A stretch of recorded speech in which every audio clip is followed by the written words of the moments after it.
Hey, what's up? We're looking at the impossible today. So, would you consider it impossible to walk on water? Would you consider it impossible to calm the sea during a storm? Tell the weather what to do? Would you consider it impossible to raise the dead? Would you consider it impossible to make the blind people see? Make people who couldn't hear again? Would you consider it impossible even to make people heal people from all illnesses? Well, Jesus did. I would consider that impossible, wouldn't you? Well, today we're looking at the impossible. Tell me how it is possible for God to hear our prayers here at the same time, at the same instance, all around the world, hear and answer the prayers of millions of other people at the same time. How's that possible? It's not. It's not according, if we apply our human intelligence to it. It's far above anything we can even comprehend. How is it possible for Jesus to be in heaven with your loved ones and yet here with us now? It's not humanly possible.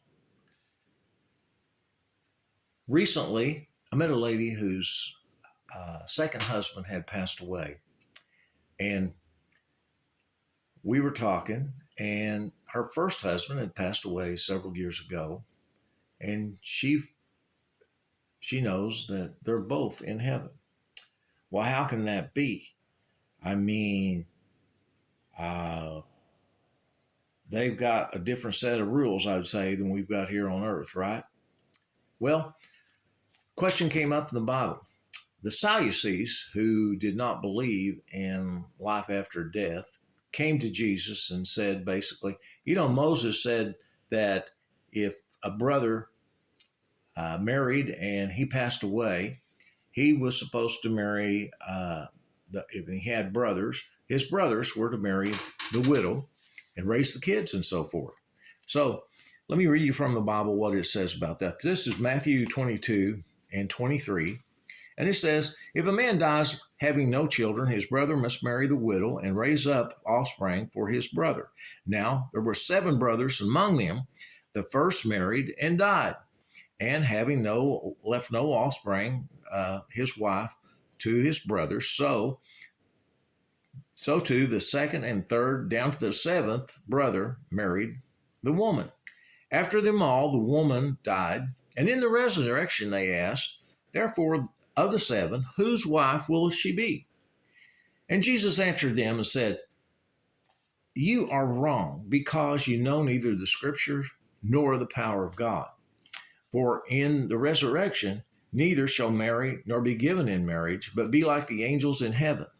Now, when I've read this verse hundreds of times before, but after my wife of 40 years passed away, I had imagined that, okay, I'm gonna go to heaven with her, and we're gonna be married from here on out, right? In the mansion that Jesus has been preparing, right? Well, this kind of set me back. Matter of fact, I was kind of indignant when I read it because it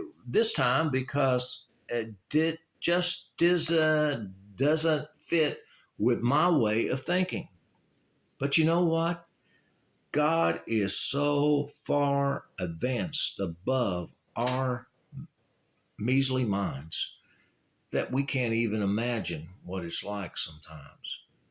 In heaven, we know there's perfect communication. Time is totally different than what we can imagine.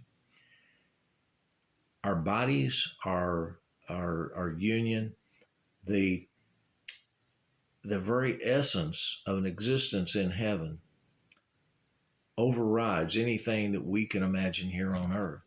If it were like here on earth, it would be like a continual soap opera with former boyfriends and former husbands fighting over the same person, and it would be hell, right? Well, it doesn't work that way. But it's impossible for us.